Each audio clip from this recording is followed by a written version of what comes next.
keying out with reminders. Please remember the 31st for the potluck picking, hay rides, whatever you want to call it, that's taking place at Jim's house.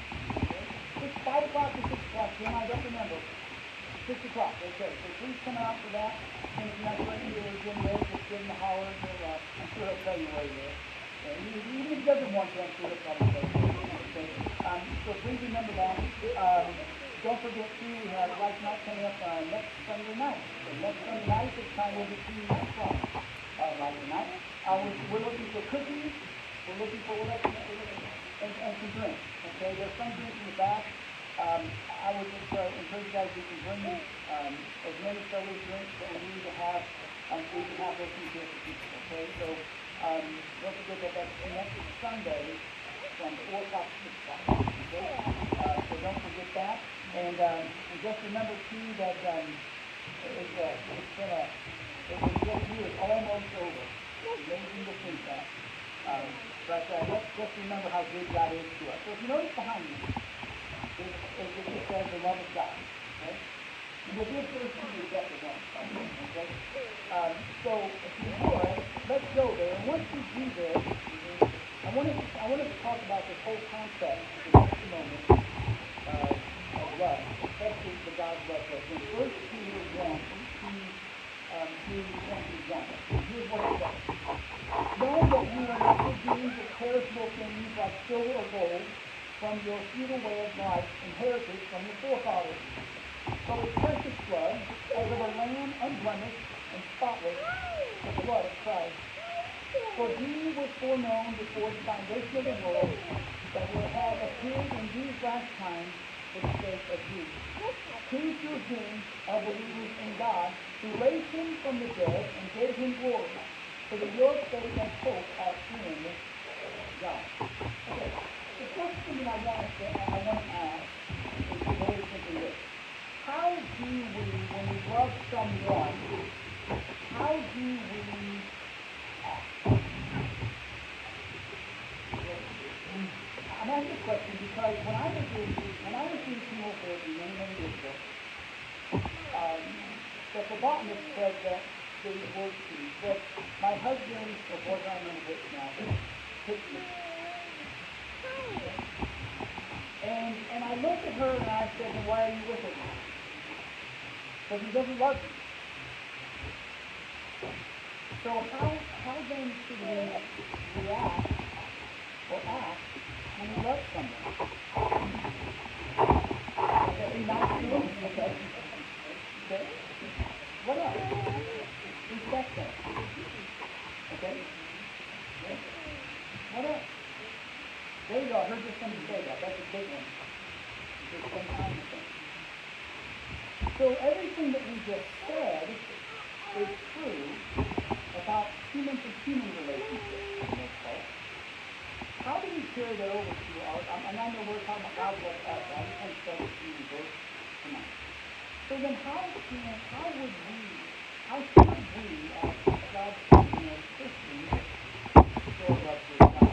If everything you guys said is true, which I believe is true, so I believe it's true, everything you said.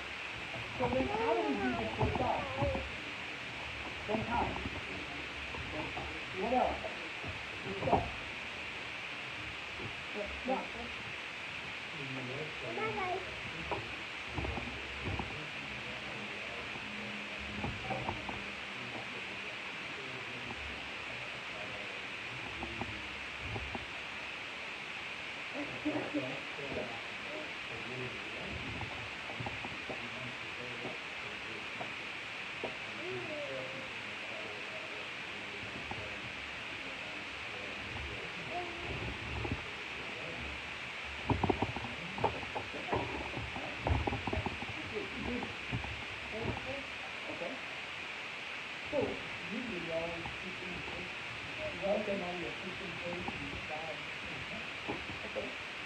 I'm asking the question because I really think that sometimes for a lot of us as Christians, there's times when we treat God as the person who said, I love you, as a person. I don't do it. I've heard people say, well, life is easy. You like life all the time.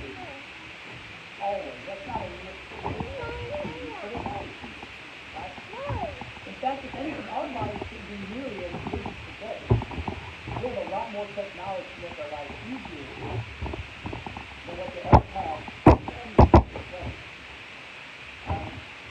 So, the question that I want to ask, this is what I'd like for us to think about here. Okay?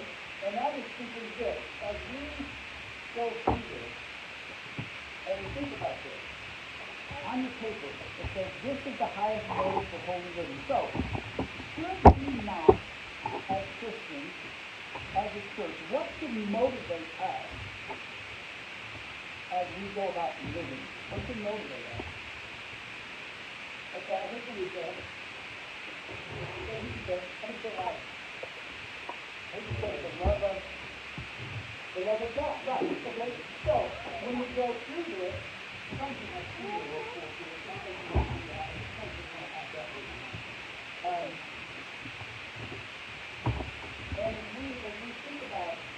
when we think about this concept, when we think about what it is that we need to remember here. Here is saying to why the audience here. And I apologize to you, it's not going to work by this, so I don't want to watch that, okay? So when we see this, he writes out here, and he says something here. So first and foremost, he wants them to remind them of what they used to be. Okay? The first thing he does here in verse 18, he reminds them who they used to be, and he reminds them of what they are. So if you notice there, he says, knowing that you were not redeemed with perishable things. So, when you look at this, and you see this here, he wants them to remember that the Lord loves us so much. What is the one thing that Jesus Christ commands his followers to do all as much as possible? Even I'm going to rephrase that. What is it the church is supposed to do every quarter that we do? Okay, the Lord's Supper. He says, do this in remembrance of me. Do this to remember what I did for you. Do this to remember the actions that I have taken. Do this to remember that I'm going to return one day. Do these things to remember. Okay? This is what the Lord's Supper is about. That's what we need to remember here. So, when we think about what Christ did for us, if you notice there, there's a word there, right? So, when we look at this, we need to understand here that this is something that is seen over and over again to remind us that he paid something for us. Okay? How do you guys know that the Civil War was not just about slavery? It was bigger than just slavery. Many other things. But we have a tendency to see historically that the Civil War was all about slavery, and that's simply not true. But historically, we teach that in the schools, we teach that all the time. I mean, it's way bigger than that. But if we go back to ourselves, were we not all slaves at one point in our life?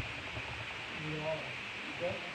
Now, I think as a Christian, I'm not supposed to be a slave to what? Sin, tomorrow, and all those things. Okay, right, we can call it ourselves, all of these, we're not supposed to be. Now, Peter is writing us here, he's writing to you here that redeeming you, especially the case of a slave, even when you do become a slave, again, not a, and I understand you see, slavery still happens here. This is not, people think, oh, they have a that in fact it's running rampant across our world. Okay? But to redeem literally means to set someone free. What was sin going to do and will do to anyone who doesn't believe in Jesus Christ? It will enslave them to what? I heard somebody say, death. Because where will Satan take people? To hell. And that's death. Right? That's literal eternal death. So as we think about these things, I want you to know when you read the Bible, it's really important to do this. Culturally, there's things written in there that we no longer do. Okay? Culturally, there's things that we do differently than what they did here when Peter was writing, what the Roman Empire did, and all of those things. It's interesting because there is actually a whole book in the New Testament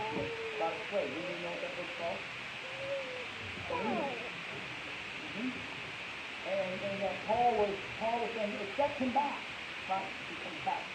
And so in this particular case here, that, you know what, there were a lot of slaves. In fact, it's on the paper, it's estimated there was about 6 million slaves in the Roman Empire. 6 million. So that's what it was. That just wasn't from a certain race of people. That was strictly from anybody who was conquered by the Romans, they became their slaves. Okay? So they then in turn became, well, wait, I was trying to get this word one more time. Just in 1 second, you look at that situation. Right? So they are,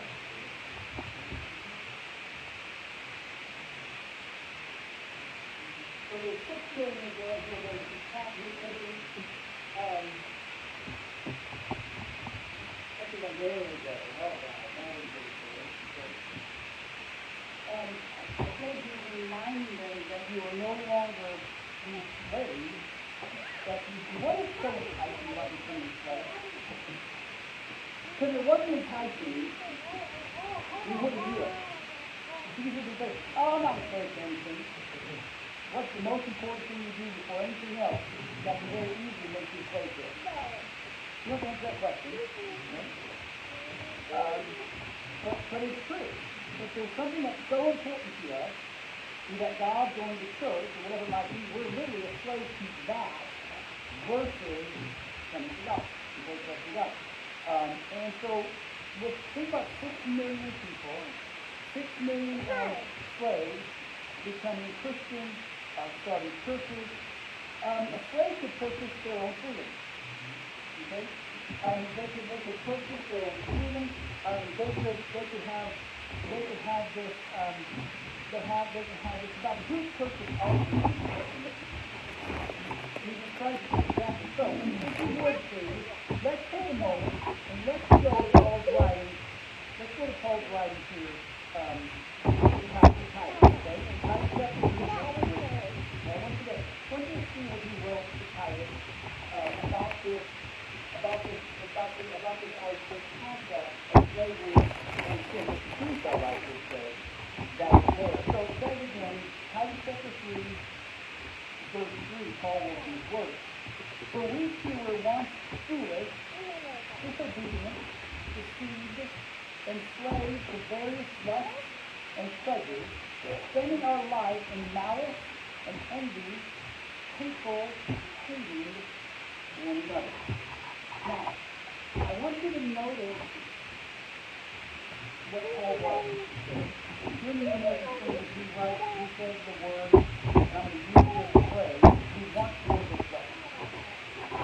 We once were living in lust. We once were living in various pleasures, at the same time in malice, at the same time hating, at the same time envying and hating one another. This is what we used to do that.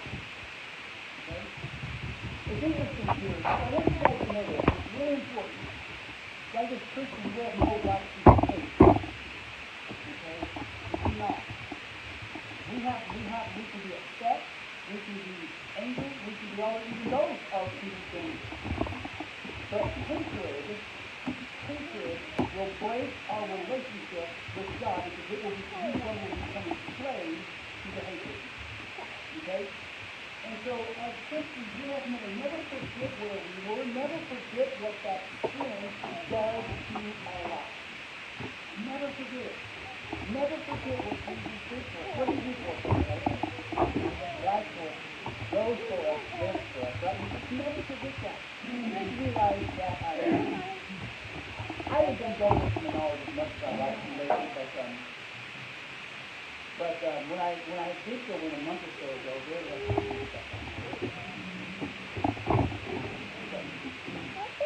I fear that our society looks at Christmas as nothing more than, I don't know, I think it's a Christmas because they look at the trees, and listen, I'm not knocking anybody that I go to at all.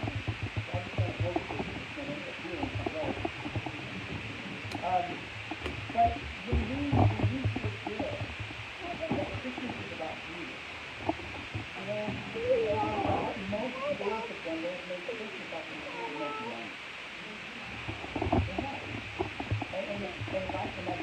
I can use your store, get my store done, or your service store done, or people will know it, right? And then all of a sudden, we have it. But it's never forget that how good God's been. That it's never go back to how He wants to. And that's really what we how God is going to do. Why were the children of Israel in Egypt? People were seen in slavery. They died in their life. Okay? Then what did they become? Exactly. So they did for that reason. They went down to famine, they went to food, where they went down and did that. So they sold their brother in there, all that stuff. But I want us to think about, we can never ever forget the moment Christians forget to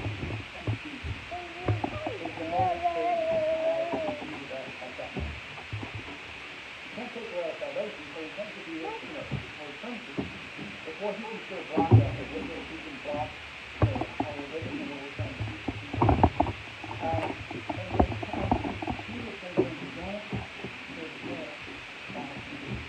Why did the children of Israel wander in the desert before they went into the promised land?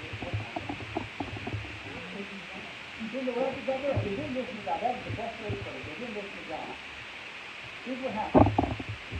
I want to work on real storytelling. You guys know how to storytell the Bible and storytell God. Doesn't make it any less biblical. God told the children of Israel, I'm giving you this money. They cried out to get out of Egypt. Got out of Egypt. Started on the way to Egypt. Didn't start out in the right way. Pharaoh tried to get them. They got panicked.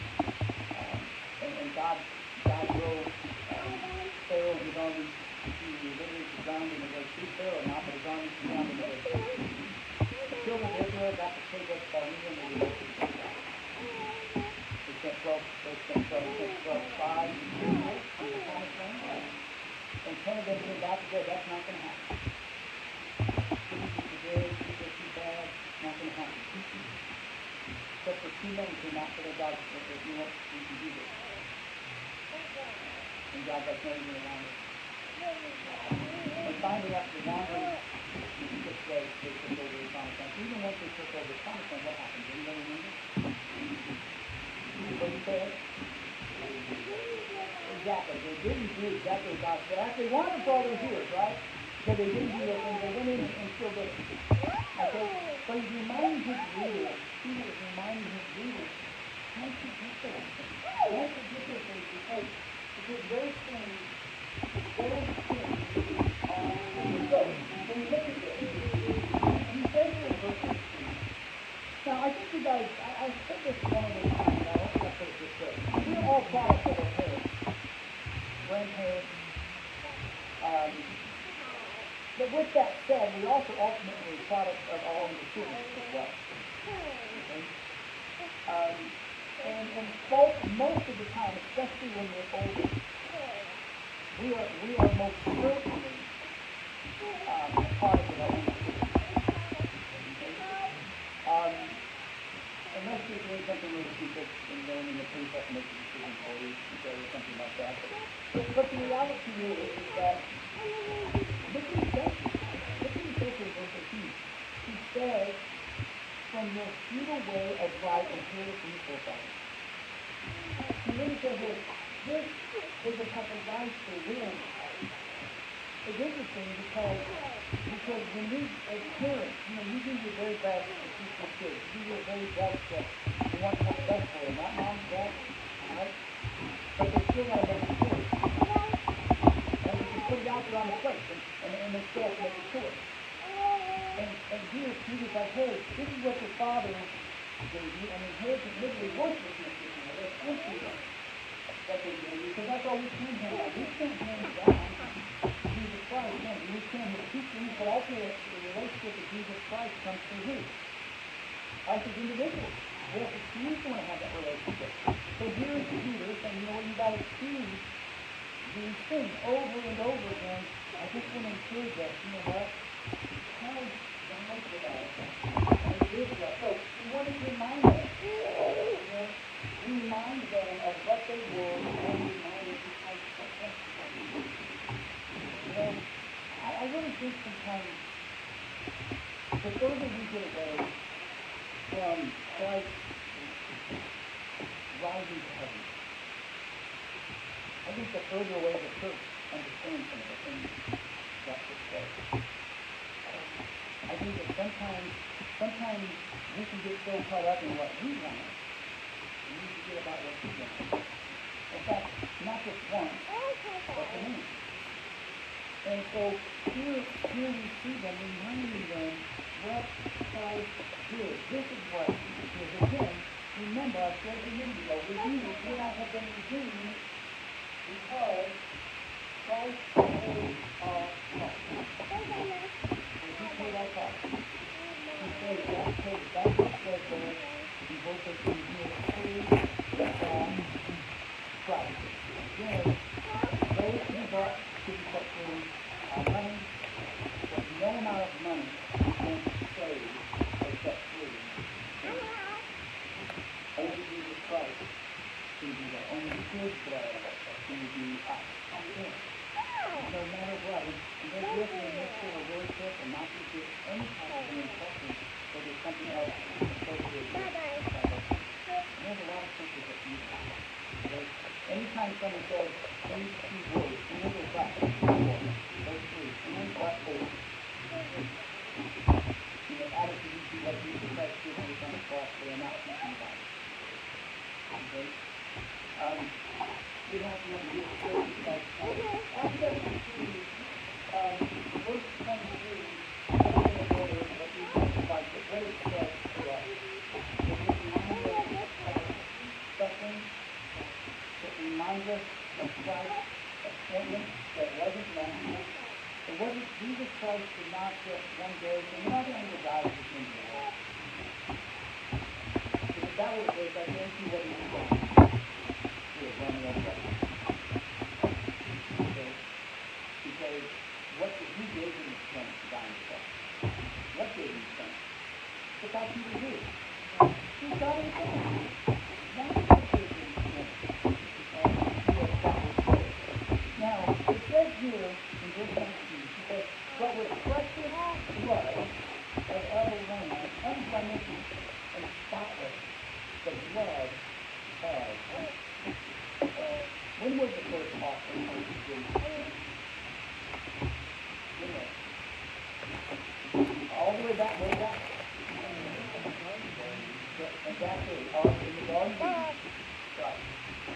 Did Adam and Eve do what? Sin. And the broke that relationship and the sin had to be forgiven by that blood. So that's when it began. And so it goes chapter 3. But again, what I would do is that we have to spend time understanding that sin is real to you. Sin is a big deal because if it wasn't a big deal, Jesus Christ would not have used that. Sin is a huge thing. I don't know, I'm just saying, I don't know if what the ability is to say. I just did a video that I saw. It was a man who stood out in his church. There may be been 85, 100 people in church. And he stood up, and the preacher up front was preaching, and throughout the church they had symbols associated with everything contrary to the word of God. The rainbow flag was in there. Other things in there. And he stood up and he basically said, where do you guys get these from? Because we're not teaching the word of God, and we point out the word of God. Do you know what happened? That's on the video. They tried to escort him out. So was it saved? I don't know. But it's, sin. When we play around with sin, we water down what it really does. And then what we do is we'll try to justify our sin. How do we justify our sin? What do we do in 2025?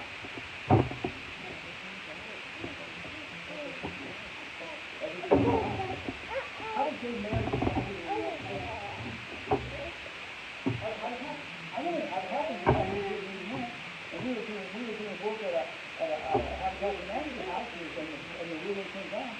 Court said so.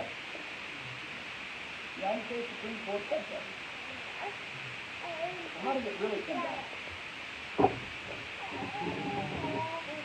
He did nothing about it.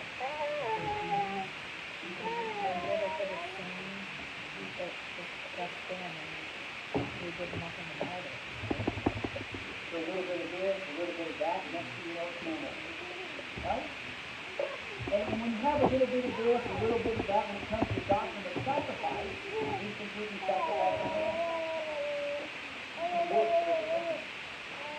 Literally, not to show repentance, but for repentance. And there's a difference between the two. We're supposed to say, well, that God is saying,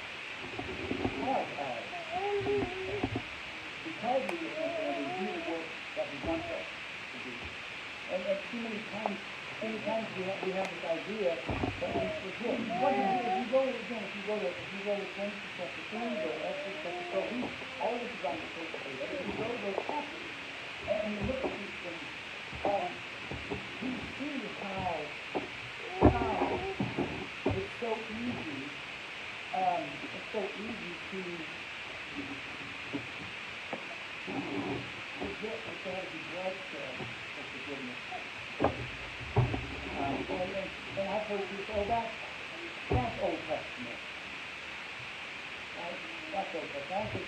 And that's the thing people say, well, things of the Old Testament you don't have to do because of the New Testament. The problem is that Jesus Christ said these words. I didn't come to abolish the law and prophets. I came to fulfill it. Which means what? They're still in effect.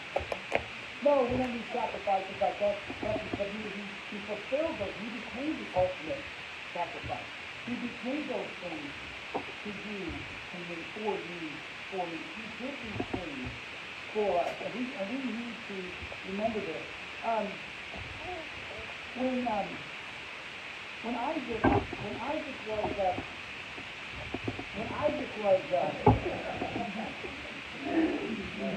When Isaac was taking it, when Abraham was going to make an offering, he took with him. They got to where they're supposed to be, and what did Isaac say? Anybody remember? Yeah. Where's the lamb? Where's the sacrifice, Dad? Where's it at? Dad said, God will say the word Alright, now, so, as we look at this, I got to go as I read through this and see these steps. And one of the things we have to remember is we as Christians, we have to be a better God. Saying, you know what? I'm not going to go back to the way I used to be. Because the only way someone's going to come to know Jesus is not the only way. One of the ways is through them. God can reveal Himself, but not to people. No. But He chooses to use you. But He chooses to use us. And again, like in Genesis chapter 22, when John the Baptist was out in the wilderness, let's turn to this. Go to John chapter 1. Right? And I want us to see something. John the Baptist was related to Jesus. And John the Baptist said his job was to go before the one who was made the path straight. And then it says, verse 24 of John chapter 1. So then the messengers had been sent from the Pharisees. They asked him, he said to him, why then are you baptizing if you are not the Christ, nor Elijah, nor the prophet? John answered them, saying, I baptize in water, but among you stands one who you do not know. It is he who comes after me, of whom I am not worthy to even untie the strap of his sandal. And then it goes on, he says, so these things took place in Bethany, beyond the Jordan, where John was baptizing the people. But look at verse 29. Verse 29, it says these words, behold the Lamb of God who takes away the sin of the world. So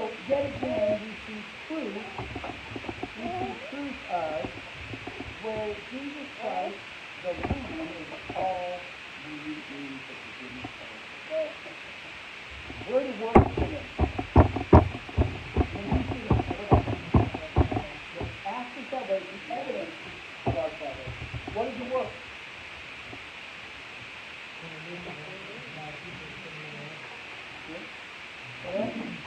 What's the work? Let's put it this way. What is the work when it comes to salvation? Nothing. We don't get salvation. The world's largest religion is based upon work. Did you know that? The Catholic Church is the world's largest religion. They solely say that they're always constantly stuff around, but based upon work. Based upon work. And to me, when Jesus says, hey, you got to do good work in the world. What do we need to cross? The answer is very simple. But because Jesus Christ died on the cross, He Jesus was the person that He did. That's the bottom line. That is the bottom line. See, so, we need to remember this. This wasn't by accident that He died. It was not. It was not you guys realize that every single one of us here, we all have an appointed time of birth. And we will all have and we're not supposed to choose either one of us. We just need to go back to church. And when it comes to the conscious thing, God is the one that always made you to serve Him. Sometimes you have people that say, I don't know why God doesn't want to take me. Why He hasn't taken me. Here's the answer. Because He's not finished with you yet. And so, you receive it. I just want to encourage all of us, you know what? One of the things we have to remember is Jesus Christ laid down His life. God sent His Son to die. And do I understand that? I can read it. Because you have a father who said, I love my son, I love my children, I want you to think about this for a minute. Some people would say, crucify.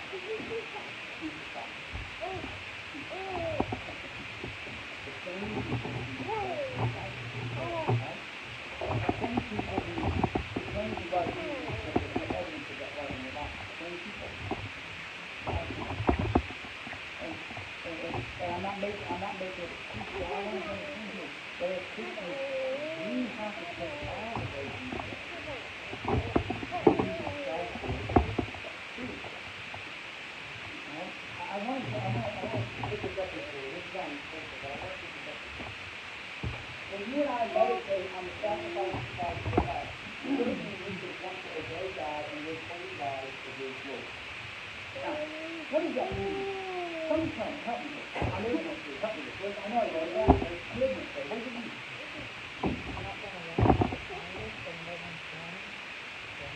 Okay? What does the word meditate mean? Okay? So then, let's take a moment and let's ask ourselves a question. How many people do you think Christians actually meditate on the Word of God? I didn't say come to Sunday school. I didn't say come to church on Wednesday night. I didn't say those things. Actually meditate on the Word of God. Okay? Here's a number for you. This is the number, not me. And how do I know this? Because guys, when first people get mad at first people get speak for God, someone's not studying the God. They're not. When someone says, oh, I talked to you, this is years ago. Many ago. I think there were only two of us here. I was at a conference, and I was speaking there.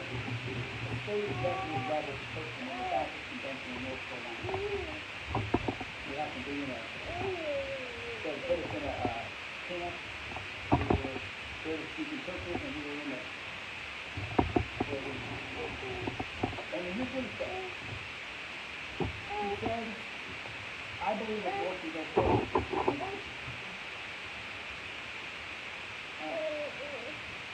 Some people will sit there and say, well, let's talk about that. Let's argue about that. Let's do this. Let's do that. What's the word of God say about it? Well, no. He doesn't say it's okay under circumstances. I'm not talking about war. Okay, I'm not talking about war. He would never say it's okay under certain circumstances. That it's okay if this happens or that happens. He never says that. Who says that? And then we justify it because we don't spend any time saying, God, what is your word about it? What if it happens to your wife that it would stay shut?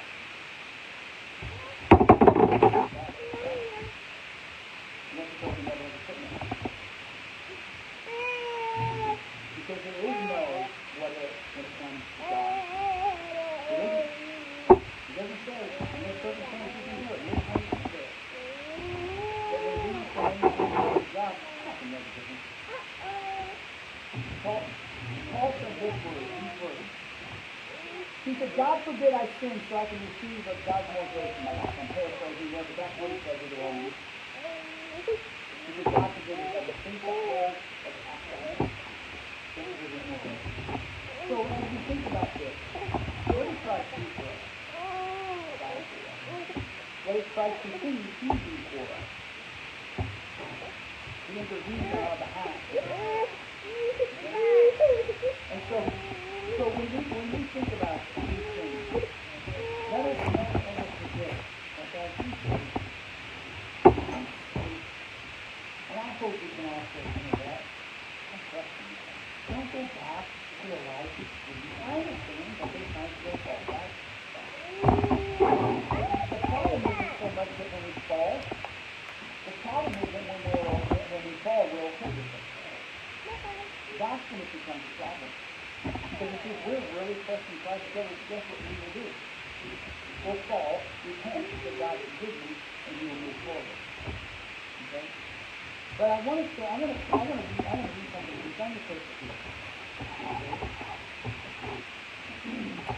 This young lady by the name of Goodwin, Abigail, saw a picture of the crucified Christ with this cast number.